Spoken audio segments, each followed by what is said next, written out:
ಈ ಅಲೆಮಾರಿ ಸಮುದಾಯಗಳಲ್ಲಿ ಬಹುತೇಕ 49 ಅಲೆಮಾರಿ ಸಮುದಾಯಗಳ ಪೈಕಿ ಬಹುತೇಕ ಎಷ್ಟೋ ಸಮುದಾಯಗಳಲ್ಲಿ ಇಲ್ಲಿವರೆಗೂ ಒಬ್ಬ ಡಿಗ್ರಿ ಹೋಲ್ಡರ್ ಸಿಗಲ್ಲ. ನಾಗಮೋಹನ್ ದಾಸ್ ಆಯೋಗದ ವರದಿಯಲ್ಲಿ ಪ್ರಕಟ ಆಗಿರೋ ಅಂಕಿಅಂಶಗಳನ್ನ ನೋಡ್ತು ಅಂದ್ರೆ ದಿಗಿಲಾಗುತ್ತೆ.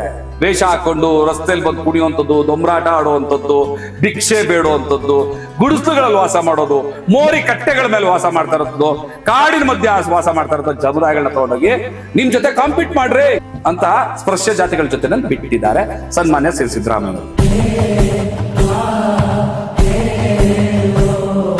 ಸ್ನೇಹಿತರೆ ನಮಸ್ಕಾರ. ಕರ್ನಾಟಕ ರಾಜ್ಯ ಸರ್ಕಾರ ಒಳ ಮೀಸಲಾತಿಯನ್ನ ಜಾರಿಗೊಳಿಸಿ ಆದೇಶ ಮಾಡಿರುವಂತದ್ದು ಎಲ್ರಿಗೂ ಕೂಡ ಗೊತ್ತಿರುವಂತ ವಿಚಾರನೆ. ಆದ್ರೆ ಆದೇಶದಲ್ಲಿ ಎಷ್ಟು ನ್ಯೂನ್ಯತೆಗಳಿದೆ ಅನ್ನೋದ್ರ ಬಗ್ಗೆ ನಾವೀಗ ಹೇಳ್ತಾ ಹೋದ್ರೆ ತುಂಬಾ ಟೈಮ್ ತಗೊಳುತ್ತೆ. ಒಂದು ಏನು ಮಾದಿಗ ಸಂಬಂಧಿತ ಜಾತಿಗಳನ್ನ ಪ್ರವರ್ಗ 1, ವಲಯ ಸಂಬಂಧಿತ ಜಾತಿಗಳು ಪ್ರವರ್ಗ 2, ಮತ್ತೆ ಸಿ ನಲ್ಲಿ ಸ್ಪರ್ಶ ಜಾತಿಗಳನ್ನಿಟ್ಟು ಅದ್ರ ಜೊತೆಯಲ್ಲಿ ಅಲೆಮಾರಿ ತಬ್ಬಲಿ ಸಮುದಾಯಗಳನ್ನ ಇಟ್ಟಿದ್ದಾರೆ. ಈ ಅಲೆಮಾರಿ ಸಮುದಾಯಗಳಲ್ಲಿ ಬಹುತೇಕ 49 ಅಲೆಮಾರಿ ಸಮುದಾಯಗಳ ಪೈಕಿ ಬಹುತೇಕ ಎಷ್ಟೋ ಸಮುದಾಯಗಳಲ್ಲಿ ಇಲ್ಲಿವರೆಗೂ ಒಬ್ಬ ಡಿಗ್ರಿ ಹೋಲ್ಡರ್ ಸಿಗಲ್ಲ, ಒಬ್ಬ ಸರ್ಕಾರಿ ನೌಕರ ಸಿಗಲ್ಲ. ರಾಜಕಾರಣಿಗಳು ಕನಸಿನ ಮಾತು. ಯಾವ ಸ್ಪರ್ಶ ಜಾತಿಗಳ ಜೊತೆಯಲ್ಲಿ ಕಾಂಪೀಟ್ ಮಾಡೋದಕ್ಕೆ ವಲಯ ಮತ್ತು ಮಾದಿಗ ಸಂಬಂಧಿತ ಜಾತಿಗಳಲ್ಲೇ ಸಾಧ್ಯ ಆಗ್ತಾ ಇಲ್ಲ.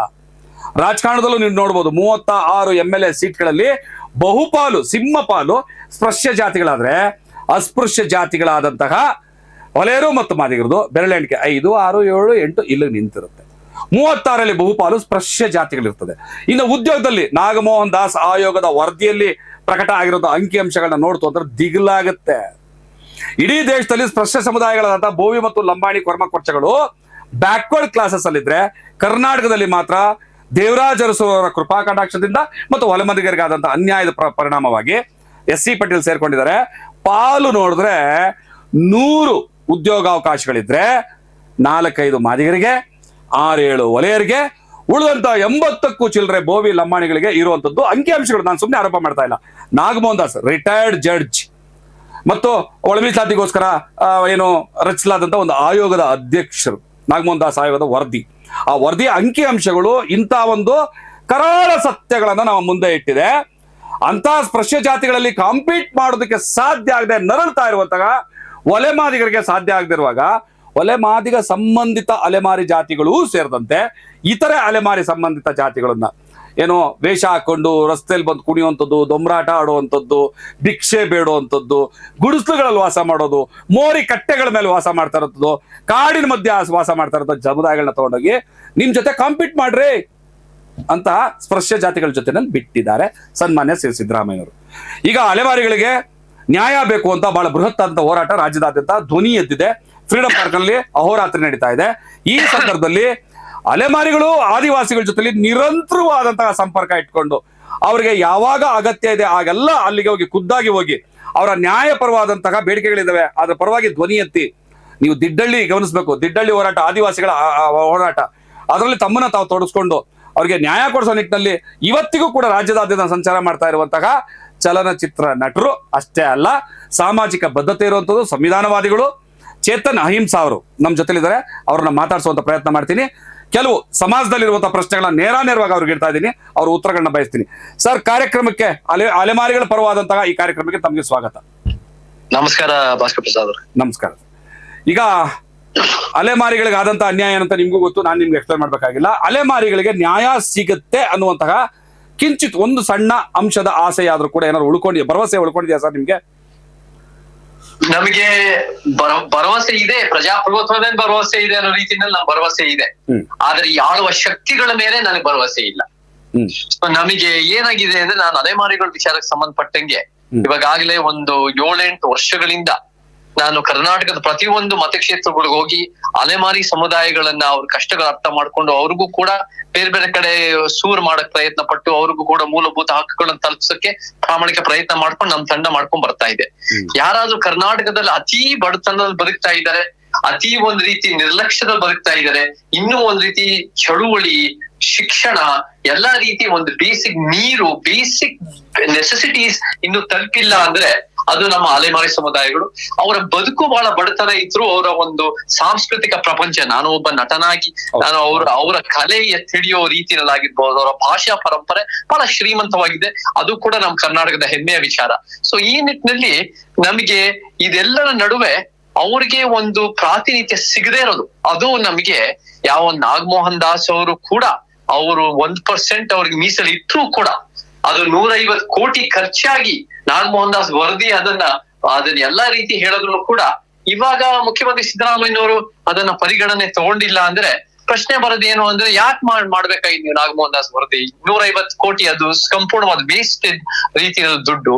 ಯಾಕೆಂದ್ರೆ ನಮಗೆ ಯಾರಿಗೆ ತಲುಪಬೇಕೋ, ಯಾರಿಗೆ ಒಂದು ಪ್ರಾಮಾಣಿಕವಾಗಿ ಜನಸಂಖ್ಯೆ ಆಧಾರದ ಮೇಲೆ ಪ್ರಾತಿನಿಧ್ಯ ಸಿಗಬೇಕು, ಯಾರು ಒಂದ್ ರೀತಿ ಇವತ್ತಿನ ದಿನನೂ ಕೂಡ ಎಲ್ಲಾ ರೀತಿ ನಿರ್ಲಕ್ಷ್ಯದಲ್ಲಿ ಬದುಕ್ತಿದಾರೋ ಅವ್ರಿಗೆ ಸಿಕ್ಕಿಲ್ಲ ಅಂದ್ರೆ ಇದನ್ ಮಾಡಿ ಏನ್ ಪ್ರಯೋಜನ ಅನ್ನೋ ಪ್ರಶ್ನೆ ಬಂದೇ ಬರುತ್ತೆ. ಸತ್ಯ.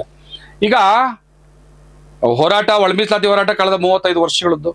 ಇತ್ತೀಚೆಗಂತೂ ಅದು ತುಂಬಾ ತೀವ್ರಗತಿಯಲ್ಲಿ ಅದೇ ಸುಪ್ರೀಂ ಕೋರ್ಟ್ ಆದೇಶದ ಕಾರಣಕ್ಕೆ ತುಂಬಾ ತೀವ್ರಗತಿಯಲ್ಲಿ ಕರ್ನಾಟಕದಲ್ಲಿ ನಡೀತು. ತಾವು ಕೂಡ ಎಲ್ಲಾ ಕಡೆ ಭಾಗವಹಿಸಿದ್ರಿ, ಎಲ್ಲಾ ಕಡೆ ನಿಮ್ಮ ನ್ಯಾಯಪರವಾದ ಧ್ವನಿಯನ್ನ ದಾಖಲು ಮಾಡಿದ್ರಿ.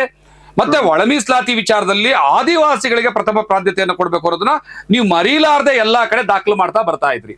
ಆದ್ರೂ ಕೂಡ ಅಲೆಮಾರಿಗಳಿಗೆ ಅನ್ಯಾಯ ಆಗಿದೆ ಅಂದ್ರೆ ಯಾವ ಕಾರಣಕ್ಕೆ, ಏನು ಮಹತ್ ಕಾರ್ಯ, ಏನ್ ಘನಸಾಧನೆಗೋಸ್ಕರ ಈ ರಾಜ್ಯದ ಮುಖ್ಯಮಂತ್ರಿ ಸಿದ್ದರಾಮಯ್ಯನವರು ಮತ್ತು ಅವರ ಕ್ಯಾಬಿನೆಟ್ ಈ ಅಲೆಮಾರಿಗಳನ್ನ, ಆದಿವಾಸಿಗಳನ್ನ ಅಷ್ಟು ನಿಕೃಷ್ಟವಾಗಿ ಟಚಬಲ್ಗಳ ಜೊತೆನಲ್ಲಿ ಇಟ್ಟು ಅನ್ಯಾಯ ಮಾಡಿದ್ದಾರೆ? ಏನ್ ರೀಸನ್ ಅಂತ ಅನ್ಸುತ್ತೆ ನಿಮಗೆ? ಇವಾಗ ಏನಾಗತ್ತೆ ಅಂದ್ರೆ ಎಷ್ಟೋ ಒಂದು ರಾಜಕೀಯ ಪ್ರಾತಿನಿಧ್ಯ ಇದ್ದಾಗ ಅದನ್ನ ಧ್ವನಿ ಹೇಳಕ್ಕೆ ಅಥವಾ ಮೀಡಿಯಾ ಕ್ಯಾರಿ ಮಾಡಕ್ಕೆ ಅಥವಾ ಕರ್ನಾಟಕ ಜನರಿಗೆ ತಲುಪಕ್ಕೆ ಒಂದ್ ಕಾರಣ ಆಗತ್ತೆ. ಇವಾಗ ಫಾರ್ ಎಕ್ಸಾಂಪಲ್ ನಮ್ಗೆ ಅಫ್ಕೋರ್ಸ್ ಒಳ ಮೀಸಲಾತಿ ಹೋರಾಟ 35 ವರ್ಷದ ಬಹಳ ದೊಡ್ಡ ಮಟ್ಟದ ಹೋರಾಟ. ಆ ಹೋರಾಟದ ಬಗ್ಗೆ ನಮಗೆ ಬಹಳ ಗೌರವ ಇದೆ. ಆ ಹೋರಾಟದ ಜೊತೆ ನಾವು ಕೂಡ ಭಾಗವಹಿಸ್ತಾ ಬಂದಿದೀವಿ. ಬಟ್ ಇವಾಗ ನಮಗೆ SC ನಲ್ಲಿ ಕೆಲವು ಒಂದು 36 ಸೀಟ್ ನಲ್ಲಿ ಒಂದು SC ಲೆಫ್ಟ್, SC ರೈಟ್, ಈ ರೀತಿ ಒಂದ್ ರೀತಿ ಇರೋದ್ರಿಂದ ನಮಗೆ ಒಂದ್ ಸ್ವಲ್ಪ ಒಂದು ಒಳ ಮೀಸಲಾತಿ ಕೂಗಿಗೆ ಸಾಧ್ಯತೆ ಬಂತು.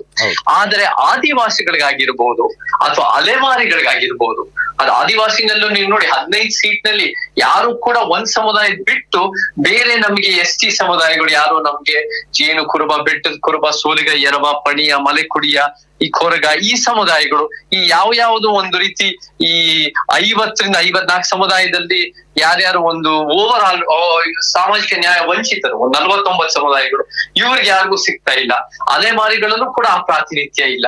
ಸೊ ಪ್ರಾತಿನಿಧ್ಯ ಇಲ್ಲದೆ ಇದ್ದಾಗ ಜಾಸ್ತಿ ಅವ್ರ ಬಗ್ಗೆ ಒಂದ್ ಸ್ವಲ್ಪ ಕಾಳಜಿ ವಹಿಸಿ ಆಳುವ ಶಕ್ತಿಗಳು ತೋರ್ಸ್ಬೇಕು ಹೊರತು ಪ್ರಾತಿನಿಧ್ಯ ಇಲ್ಲ ಅನ್ನೋ ಕಾರಣಕ್ಕೆ ನಾವ್ ಏನ್ ಬೇಕಾದ್ರೂ ಸುಮ್ನೆ ಅವ್ರು ಯಾರು ಮಾತಾಡೋರಿರಲ್ಲ, ಅವ್ರು ಎಲ್ಲೋ ಒಂದ್ ಕಡೆ ಸೇರ್ಸ್ಬಿಟ್ರೆ ನಾವೇನು ತಲೆ ಕೆಡ್ಸ್ಕೊಳ್ಳಲ್ಲ ಅನ್ನೋ ಒಂದ್ ಮನಸ್ಥಿತಿ ಅನ್ನೋದೇ ಈ ಬಹಳ ಒಂದು ಜನ ವಿರೋಧಿ ಮನಸ್ಥಿತಿ, ಒಂದು ಸಾಮಾಜಿಕ ನ್ಯಾಯದ ವಿರೋಧ ಮನಸ್ಥಿತಿ ಅಂತ ಹೇಳೋದು ಸುಳ್ಳಿಲ್ಲ.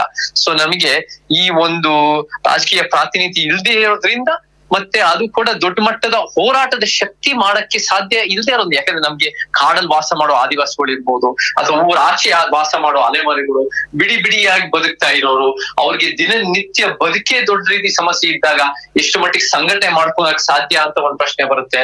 ಮತ್ತೆ ಎಷ್ಟೋ ಸಮುದಾಯಗಳು, ಸಣ್ಣ ಸಣ್ಣ ಸಮುದಾಯಗಳು ಇರೋದ್ರಿಂದ ಅವ್ರದೇ ಆದ ವಿಶೇಷತೆ, ಶಿಲ್ಲೆಕ್ಯಾತ್ರದಾಗಿರ್ಬೋದು, ಚೆನ್ನದಾಸರದಾಗಿರ್ಬೋದು, ಕೊಡದ ಜಂಗಮ ಆಗಿರ್ಬೋದು, ಅವರೆಲ್ಲರೂ ಕೂಡ ಸಂಘಟನೆ ಮಾಡ್ಕೊಳಕ್ಕೆ ಬಹಳ ಕಷ್ಟ ಆಗತ್ತೆ ಎಷ್ಟೋ ರೀತಿನ. ಸೊ ಇವೆಲ್ಲ ಕೂಡ ವ್ಯವಸ್ಥಿತ ಕಾರಣಗಳಿಂದ ಅವ್ರಿಗೆ ನ್ಯಾಯ ಇನ್ನೂ ಸಿಗ್ತಾ ಇಲ್ಲ ಅನ್ನೋದೇ ಬಹಳ ದೊಡ್ಡ ದುರಂತ.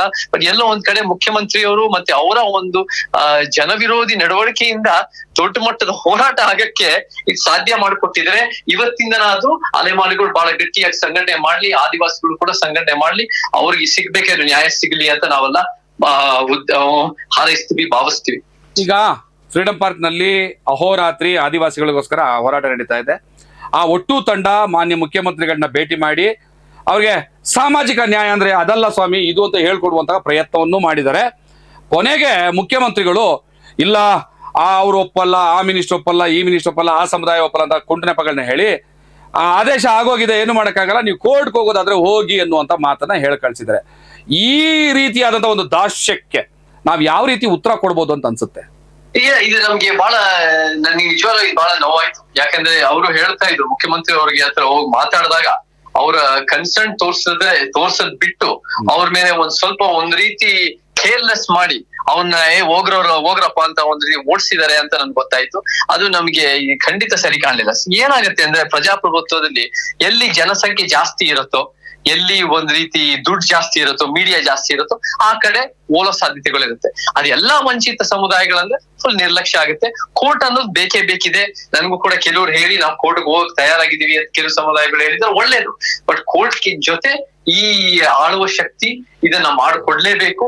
ಇದನ್ನ ಮಾಡ್ಕೊಡಕ್ ಆಗಲ್ಲ ಅಂದ್ರೆ ನಮ್ಮ ಹೋರಾಟ ಸತತವಾಗಿರುತ್ತೆ. ನಾವು ಕೂಡ ಒಂದು ದೊಡ್ಡ ಮಟ್ಟದ ಒಂದು ಪರಿವರ್ತನೆಯ ರಾಜಕೀಯ ವಿಚಾರದ ತಂದು ನಾವು ಅದನ್ನ ಹೆಂಗ್ ತರಬೇಕು ಅದನ್ನ ಹೋಗ್ತಾ ಹೋಗ್ತಾ ಹೋರಾಟ ಮುಂದುವರ್ಸಿಕೊಂಡು ನಾವು ಅದನ್ನ ಮಾಡಕ್ ರೆಡಿ ಇದೀವಿ. ಬಟ್ ಒಂದಂತೂ ನಿಜ, ನಮ್ಗೆ ಈ ಒಂದು ಸರ್ಕಾರ ಈ ರೀತಿ ಏನ್ ಅನ್ಕೊಂಡ್ಬಿಟ್ಟಿದ್ರು ಮುಖ್ಯಮಂತ್ರಿ ಅವರು ಅಂದ್ರೆ ಎಲ್ಲಾರ ಹೋರಾಟ ಅಷ್ಟೇ ಒಂದ್ ರೀತಿ ತೂಕ ಕೊಡ್ತಾರ ಅವ್ರು. ಹಂಗ್ ನೋಡಕ್ ಆಗಲ್ಲ. ನೀವು ಒಂದು ಯಾವ ಹೋರಾಟಗಳಿಗೆ ನ್ಯಾಯಕ್ಕೋಸ್ಕರ ನಿಂತಿರ್ತವೋ ಆ ಹೋರಾಟ ಇನ್ನು ಮುಖ್ಯ ಆಗತ್ತೆ. ಯಾವ ಹೋರಾಟ ಸ್ವಾರ್ಥಕ್ಕೋಸ್ಕರ ನಿಂತಿರ್ತವೋ ಆ ಹೋರಾಟಗಳನ್ನ ಸ್ವಲ್ಪ ಬದಿಗಿಡಬೇಕು. ಸೊ ಇವಾಗ ನಮ್ಗೆ ಎಷ್ಟು ಒಂದು ಮಾದಿಗ ಸಮುದಾಯದ ಒಂದು ನ್ಯಾಯಕ್ಕೋಸ್ಕರ ನಿಂತಿರೋ ಹೋರಾಟಕ್ಕೆ ಇವತ್ತಿನ ದಿನ 35 ವರ್ಷ ಆದ್ಮೇಲೆ ನ್ಯಾಯ ಸಿಕ್ಕಿದೆ ಒಂದ್ ಮಟ್ಟಕ್ಕೆ. ಅದೇ ರೀತಿಯಲ್ಲಿ ಈ ಅಲೆಮಾರಿಗಳಿಗೆ ಅದಕ್ಕೆ ನ್ಯಾಯ ಸಿಗಬೇಕು. ಎಲ್ಲಾರ ಹೋರಾಟನೂ ಒಂದೇ ಅಲ್ಲ. ನೀವು ಎಷ್ಟು ಮಟ್ಟಿಗೆ ನ್ಯಾಯ ನಿಂತಿರ್ತೀರಾ ಅನ್ನೋ ಉತ್ತಮ ಹೋರಾಟ ಬೇಡಿಕೆ ಮೇಲೆ ನಿಂತಿರೋದು ಹೊರತು ಜನಸಂಖ್ಯೆ ಮೇಲೆ ನಿಂತಿರಲ್ಲ ಅಂತ ನನ್ನ ವಾದ. ಈಗ ಕೊನೆಯದಾಗಿ ನನ್ನ ಪ್ರಕಾರ ಕಾನೂನು ಹೋರಾಟ ಬಿಟ್ರೆ ಬೇರೆ ಏನು ಉಳಿದಿಲ್ಲ. ಸರ್ಕಾರ ಮತ್ತೆ ಇವರ ಮಾತಿಗೆ ಮಣಿತದೆ. ಯಾಕಂದ್ರೆ ನಿನ್ನೆ ಆದೇಶ ಆಗೋಗಿದೆ, ಸರ್ಕಾರಿ ಆದೇಶ, ಮತ್ತೆ ತಿದ್ದುಪಡಿ ಮಾಡ್ತಾರೆ ಅನ್ನೋ ನಂಬಿಕೆ ನನಗಿಲ್ಲ. ಈ ಕಾನೂನು ಹೋರಾಟದ ಜೊತೆನಲ್ಲಿ ಅದನ್ನ ನಿಭಾಯಿಸೋ ಶಕ್ತಿ ಅಲೆಮಾರಿಗಳಿಗೆ ಇದೆ ಅನ್ಸುತ್ತಾ? ಒಂದ್ ವೇಳೆ ಇಲ್ಲ ಅಂದ್ರೆ ನಾವೆಲ್ಲ ನಾಗರಿಕ ಸಮಾಜವಾಗಿ ಈ ಸಮಾಜಕ್ಕೆ ಕಟ್ಟಕಡೆದಾಗಿ ಏನನ್ನ ನೀವು ಹೇಳಕ್ ಇಷ್ಟಪಡ್ತೀರಿ? ಕಾನೂನಿನ ಹೋರಾಟಕ್ಕೆ ನಾನು ಯಾವ ತರ ಸಹಾಯ ಮಾಡ್ಬೋದು, ನಾನು ಸಹಾಯ ಮಾಡಕ್ ತಯಾರಿದ್ದೀನಿ. ಎಲ್ಲಕ್ಕೆ ಅದು ನನ್ನ ಎಕ್ಸ್ಪರ್ಟೀಸ್ ಏನಿರುತ್ತೋ ಅದು ಯಾವ ಲಾಯರ್ಸ್ ಕನೆಕ್ಷನ್ ಮಾಡೋದಾಗಿರ್ಬೋದು, ಫೈನಾನ್ಷಿಯಲ್ ಆಗಿರ್ಬೋದು, ಯಾವ ರೀತಿ ಅದನ್ನ ಮಾಡಿಸ್ಕೊಂಡು ನಾವು ಖಂಡಿತ ನಾನು ತಯಾರಿದ್ದೀನಿ. ಆದ್ರೆ ಅದು ಒಂದು ಅದಕ್ಕೆ ಅವ್ರಿಗೆ ಸರಿ ಹೋಗ್ಬೇಕು. ಒಂದು ಎರಡನೇದಾಗಿ ನಮ್ಗೆ ಇವಾಗ ಆಗ್ಲೇ ಕೆಲವು ನಮ್ಗೆ ಅಲೆಮಾರಿ ಸಮುದಾಯದವರು ನಾವೇ ಕಾನೂನು ರೀತಿಯಲ್ಲಿ ಎತ್ಕೊಂತ ಇದೀವಿ ಅಂತ ನನ್ ಫೋನ್ ಮಾಡಿ ಹೇಳಿದ್ದಾರೆ. ಅದಕ್ಕೂ ಕೂಡ ನಾನು ಅದು ಒಳ್ಳೇದೇ ಅಂತ ಹೇಳಿದೀನಿ. ಬಟ್ ನನಗೆ ಮುಖ್ಯಮಂತ್ರಿ ಅವ್ರು ನಿಜವಾಗ್ಲೂ ಮನಸ್ಸು ಮಾಡಿದ್ರೆ ಯಾವ್ದು ಕೂಡ ನಾವು ಕಲ್ಲಲ್ಲಿ ಒಂದು ಕೆತ್ತಿರೋದಲ್ಲ. ನೀವು ಒಂದ್ ರೀತಿ ಅದನ್ನ ಸ್ವಲ್ಪ ಒಂದು ಮಾಡಿಫಿಕೇಶನ್, ಅದು ನ್ಯಾಯಬದ್ಧವಾಗಿದೆ. ಇಷ್ಟು ಒಂದು ದೊಡ್ಡ ಮಟ್ಟದ ಅಹೋರಾತ್ರಿ ಹೋರಾಟ ನಡೀತಾ ಇದೆ. ಇದು ನಿಜವಾಗ್ಲೂ ಈ ಅಗತ್ಯ ಇರೋ ಸಮುದಾಯಗಳಿಗೆ ಒಂದು ಏಳಿಗೆಗೋಸ್ಕರ ಬೇಕಿರತ್ತೆ ಅಂತ ಒಂದು ಕನ್ವಿನ್ಸ್ ಆದ್ರೆ ಅವರು ಕೂಡ ಮಾಡೋ ಒಂದು ಮನಸ್ಥಿತಿ ಇರಬಹುದು. ಬಟ್ ನಮಗೆ ಆ ಒಂದು ಅವ್ರು ಮಾಡೋದೇ ಇಲ್ಲ ಅಂತ ನಾವು ಯೋಚನೆ ಮಾಡಕ್ ಆಗಲ್ಲ ಅನ್ನೋದು ಖಂಡಿತ ನಿಜ ಅಲ್ಲ. ಮಾಡೋ ಮನಸ್ಥಿತಿ ಇಲ್ಲ ಅಂತ ಹೇಳ್ಬೋದು, ಅದು ನಿಜ. ಬಟ್ ನಾವು ಏನ್ ಮಾಡ್ಬೋದು, ಈ ಕಡೆ ಒಂದು ಹೋರಾಟನೂ ಮುಂದುವರ್ಸೋಣ ಎಷ್ಟಾಗುತ್ತೋ ಅಷ್ಟು. ಬಟ್ ಕಾನೂನಾತ್ಮಕವಾಗಿ ನಾನು ಹೆಂಗ್ ಹೆಲ್ಪ್ ಮಾಡಕ್ಕಾಗತ್ತೆ ನಾನಂತೂ ರೆಡಿ ಇದೀನಿ. ನೀವು ನಮ್ಗೆ ಬಹಳ ಉತ್ತಮವಾಗಿ ಹೋರಾಟ ಮಾಡ್ಕೊಂಡ್ ಬಂದಿದ್ದೀರಾ. ದೊಡ್ಡ ಮಟ್ಟದ ಜನರಿಗೆ ಒಂದು ಸಾಮಾಜಿಕ ನ್ಯಾಯದ ಪರಿಕಲ್ಪನೆನ ಎಲ್ಲರೂ ಸಂಘಟನೆ ಮಾಡ್ಕೊಂಡಿದ್ದೀರಾ ಭಾಸ್ಕರ್. ನೀವು ನಮ್ ಜೊತೆ ಎಲ್ಲರೂ ಜೊತೆಗೆ ಸೇರಿ ನಿಂತ್ಕೊಂಡ್ರೆ ನಿಜವಾಗ್ಲು ಒಳ ಮೀಸಲಾತಿಯ ಪರಿಕಲ್ಪನೆಯ ಉತ್ತಮ ವಿಚಾರಗಳನ್ನ ನಾವ್ ಹಿಡಿದು ಕರ್ನಾಟಕದಲ್ಲಿ ಎಸ್ಟಿಗಳಲ್ಲಾಗಿರ್ಬೋದು, ಒಳ ಮೀಸಲಾತಿ ಪ್ರವರ್ಗ 1, 2A ನಲ್ಲಾಗಿರ್ಬೋದು, ಮತ್ತೆ OBC, MBC ಗಳಲ್ಲಿ ಅದು ಕೂಡ ತರೋದಕ್ಕೆ ಸಾಧ್ಯತೆಗಳಾಗ್ಬೋದು ಅಂತ ಹೇಳಕ್ ಇಷ್ಟಪಡ್ತೀನಿ. ಕಟ್ಟ ಕಡೆದಾಗಿ ಒಂದು ವೇಳೆ ಒಳ ಮೀಸಲಾತಿ ಈ ನ್ಯಾಯದಲ್ಲಿ ಅಲೆಮಾರಿಗಳಿಗೆ ನ್ಯಾಯವನ್ನೇ ಕೊಡದೆ ಹೋದ್ರೆ ಈ ಸರ್ಕಾರಕ್ಕೆ ರಾಜಕೀಯವಾಗಿ ಏನ್ ಸಂದೇಶ ಕೊಡೋದಕ್ಕೆ ಇಷ್ಟಪಡ್ತೀರಾ? ಈ ಜನಕ್ಕೆ ಏನ್ ಹೇಳಕ್ ಇಷ್ಟಪಡ್ತೀರಾ ರಾಜಕೀಯವಾಗಿ? ರಿಸಲ್ಟ್ ನಾವು ಒಂದು ಕರ್ನಾಟಕಕ್ಕೆ ನಮ್ಗೆ ಬಹಳ ದೊಡ್ಡ ಮಟ್ಟದ ಅನ್ಯಾಯಗಳು ನಡೀತಾ ಇದೆ. ಎಲ್ಲಾ ರೀತಿಯ ಅನ್ಯಾಯ, ಅಲೆಮಾರಿಗಳಿಗಾಗಿರ್ಬೋದು, ದಲಿತರಾಗಿರ್ಬೋದು, ಆದಿವಾಸಿಗಳಿಗಾಗಿರ್ಬೋದು, ಮಹಿಳೆ, ರೈತರು, ಕಾರ್ಮಿಕರು, ಕನ್ನಡ ಪರ, ಬಡವರು, ಎಲ್ಲಾ ರೀತಿಯಲ್ಲೂ ಶಿಕ್ಷಣ, ಆರೋಗ್ಯ ಎಲ್ಲ ವ್ಯವಸ್ಥಿತವಾಗಿ ಅನ್ಯಾಯ ನಡೀತಾ ಇದೆ. ಅದನ್ನ ಸರಿಪಡಿಸ್ಬೇಕು ಅಂದ್ರೆ ನಮಗ್ ಪೊಲಿಟಿಕಲ್ ಮೂವ್ಮೆಂಟ್ ಬೇಕೇ ಬೇಕು.